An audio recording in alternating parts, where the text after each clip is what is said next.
Hello, Pagan Pages readers, and welcome to the video edition of Magical Arts.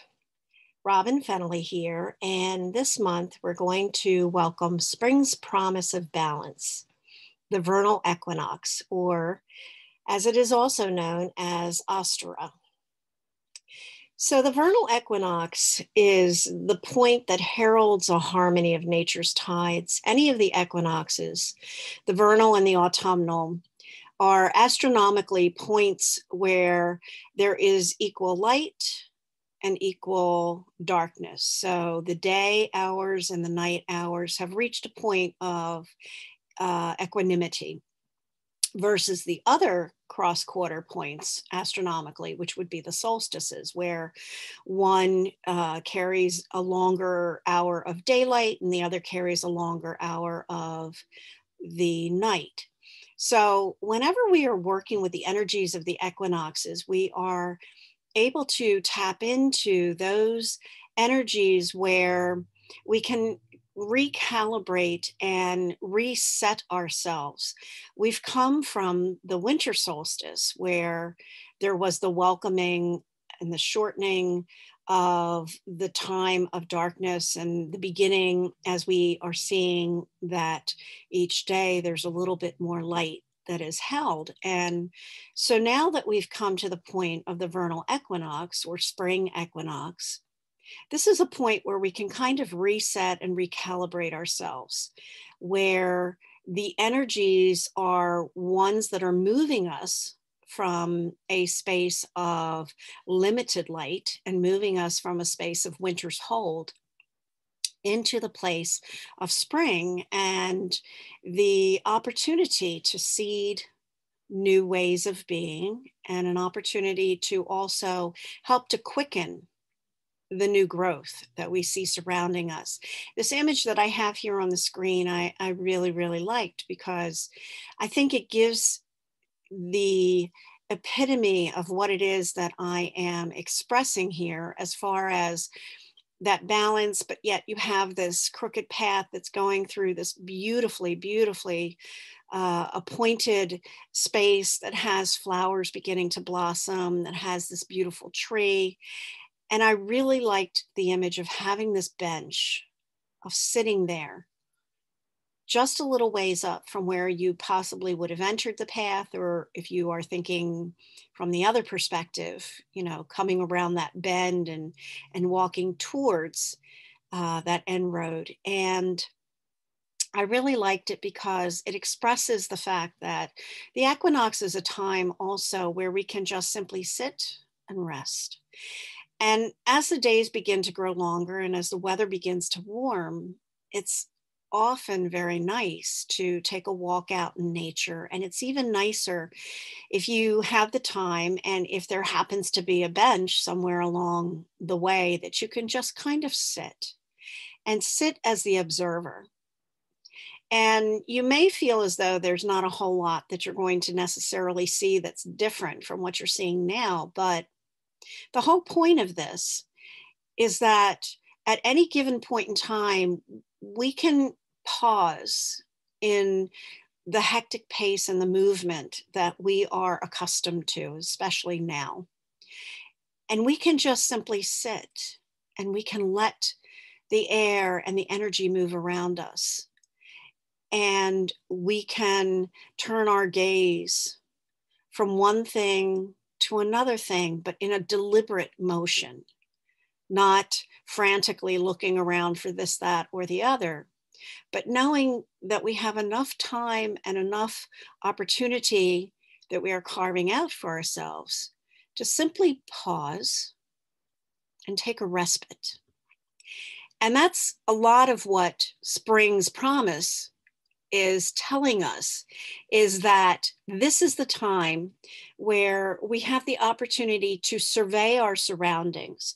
So the spring equinox this year falls on March 20th. It usually always falls somewhere around March 19th, the 20th, or the 21st. In very rarely, but in a few years, it did sporadically fall closer to the 22nd. Again, this is all based on astronomical feats, not based on any calendar per se. So the spring equinox, the fall equinox, the winter solstice, and the summer solstice are entirely dependent on when these things occur astronomically. So this is the time when we are also beginning to think about what it is we will plant and what we want to have blossom as we near the time of the summer and that point where we're once again going to make a transition from having full verdant opportunity to grow things into, again, after that summer solstice pass, we're entering into the time of harvesting whatever it is that we have planted. So the springtime, the spring equinox, is the quintessential time for beginning the seeding. And if we were agriculturalists or we are living on a farm, this would be the time when we would be very carefully thinking about what it is that we wanted to put in the ground. Now, the other metaphor for this is if we're going to use this in terms of our own personal growth,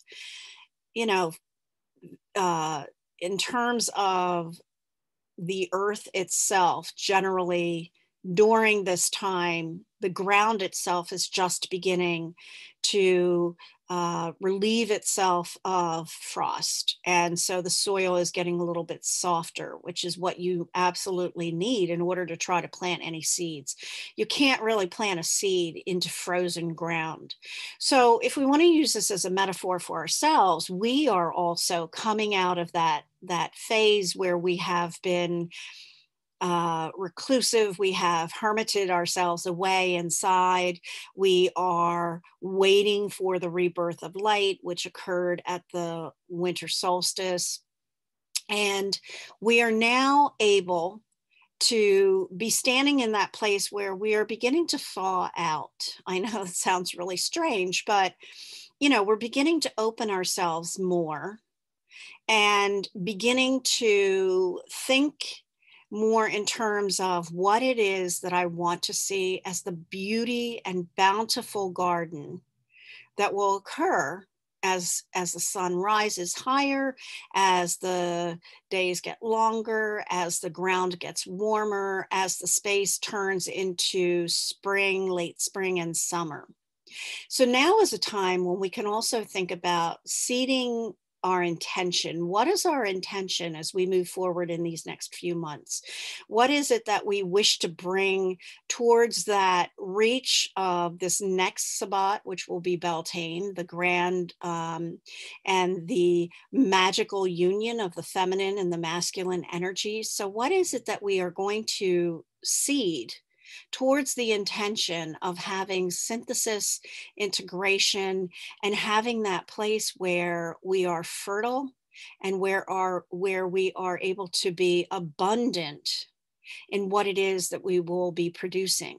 And it is also recognizing that we have the opportunity of standing in this growing light. We have the opportunity to be reaching up just as the little seeds are planted and then they break open and the first blossoms reaching up through the dark soil, up towards the sun and its light that it will give as they continue to grow. Well, so too are we.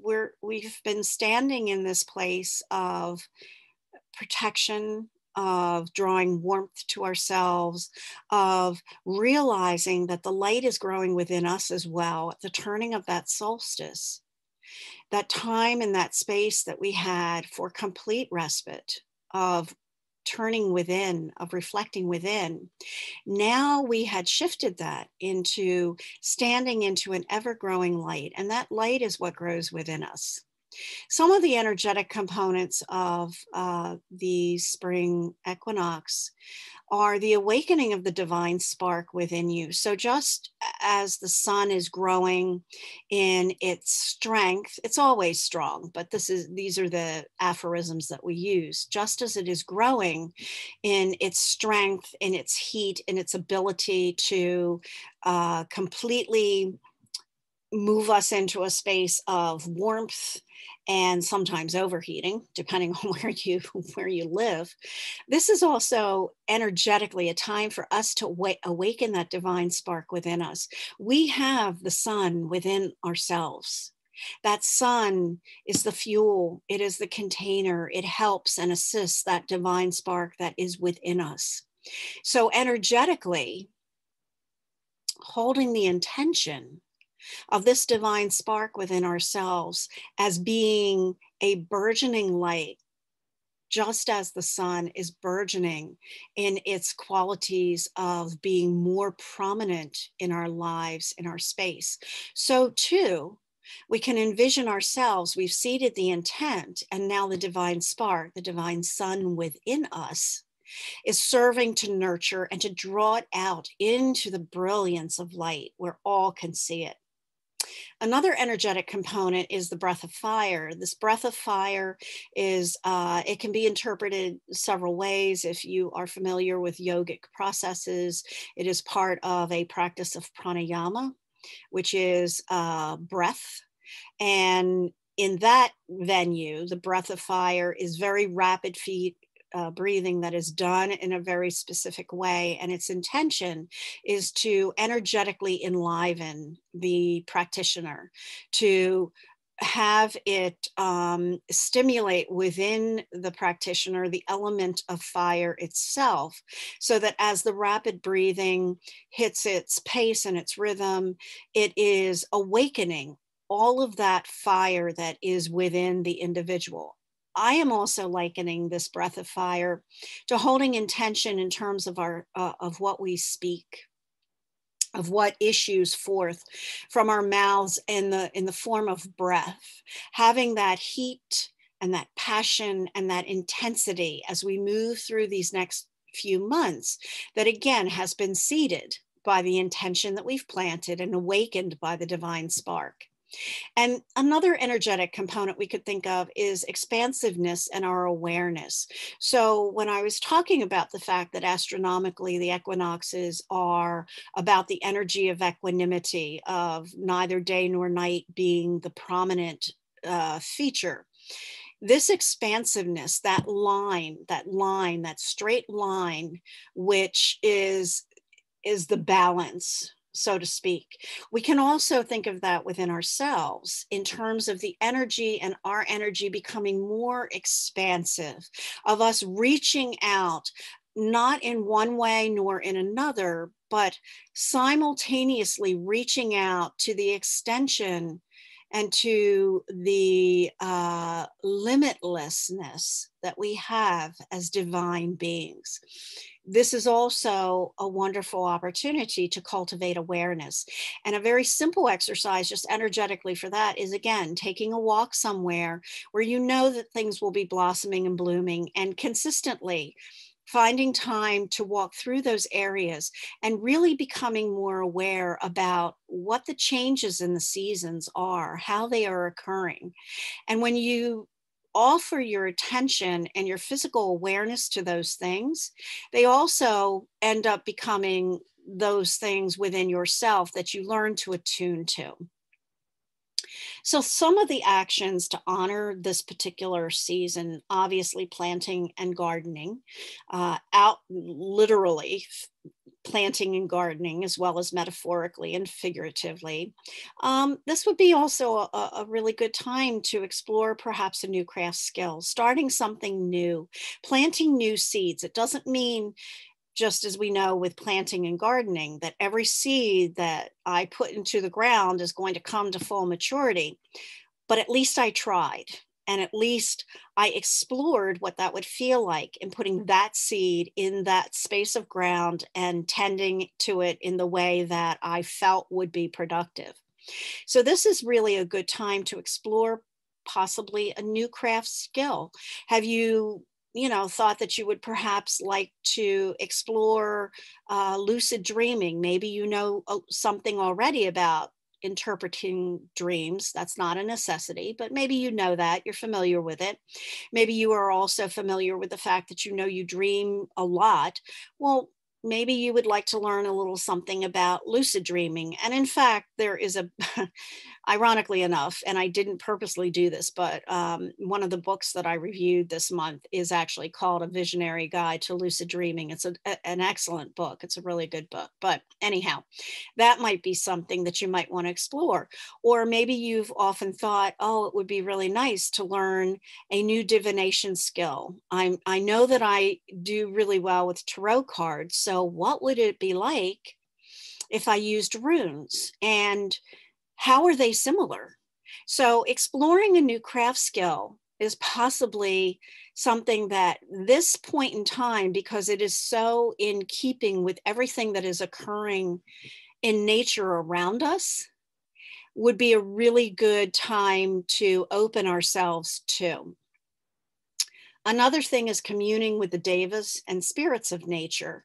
As the spring begins to take on new life and produce new life, the devas and the spirits of nature they're always active, but they are much more active at this time. They have their own agendas and they have their own gardens to tend and they have their own planting to do. And this is a really good time as you are walking and becoming more aware, returning possibly to the same path or the same wooded area or, wherever it is, park that you find yourself to be called to. This is a really good time that as you're noticing different changes to possibly, as you are sitting there, call out to the devas of the place, call out to the spirits of nature, perhaps even ask how you may be of assistance, what you can do to possibly honor that space. And you will often be very surprised at how you may receive an answer, or just simply even in the fact that you have received an answer. So allow yourself to be open to that. Another way is reaching out to a new acquaintance and seeding a new relationship. So perhaps there's someone that, you've seen at work, you've passed in the hall, you've been talking to, or you've seen on a Zoom conference or something that a class that you've been taking. Maybe now would be a really nice time to reach out. And again, just as with everything, it doesn't mean that it's going to turn out that, that person is going to be your best lifelong friend, but you never know what could evolve from it. And they may end up knowing someone that then does become your best friend because of that introduction that may occur. Just putting yourself out there and talking to someone, seeding some sort of a relationship. It doesn't have to be a friendship. It doesn't have to be a romantic interest. It can even be something as simple as when you go to pick up your coffee in the morning, every morning, maybe finding something nice to say about the individual, or say to that individual who every morning is the same person who takes your order and gives you your coffee or whatever. That is also a form of a relationship as well, and just asking, oh, how are you today? And maybe finding out a little bit more about them. And also finding out that there are also probably a lot more people out there who are like you than there are those who you perceive as not having any commonality with you at all. And then lastly, re-envisioning what you would like to quicken at Beltane's fires. So the next Sabbat we have coming up, as I mentioned, is Beltane, the quintessential May Day, the union of male and female, the quickening that occurs from that union. And so now is a good time to envision what you would like to quicken. And I'm saying re-envisioning because if you already have an idea of how in the past you have celebrated Beltane and welcomed that energy, I would just simply say, take another look at it. Look at it again. Look at it from the perspective of this equinox, of spring, of things blossoming. Because the other point is that with the spring equinox, you have the potential and the opportunity for all sorts of things to grow. That's what the entirety of this particular season is about, is what is it that I can seed, that I can grow, that I have the potential to grow, and holding the intention and knowing that everything is not going to take root, and that's okay. That's as it should be, because in everything that does take root, there is a potential for something more to come from that. And from everything that appears to wither and die and did not seed well is the opportunity and the potential for learning lessons of what perhaps you should have done differently or could have done differently, or learning the most important lesson of all, which is that everything is not always going to come out to the way we expect it to be. But part of what our learning and our teaching is in trusting that whatever occurs is for the highest good of all, with harm to none. So those are my suggestions for this upcoming March 20th, 2021 spring equinox. Next time we meet, I'll be talking about Beltane and using those energies. And as we're moving through the year, think of this as accumulating a coat of many colors, a mantle of power that connects you more deeply to the wheel of the year and to the energies that are abundant around us. I wish you blessings of this new season. I wish you warmth. I wish you many, many seeds to plant, to nurture, and to care for within yourself. So again, Robin Fennelly for Magical Arts on Pagan Pages Easing. Blessed be.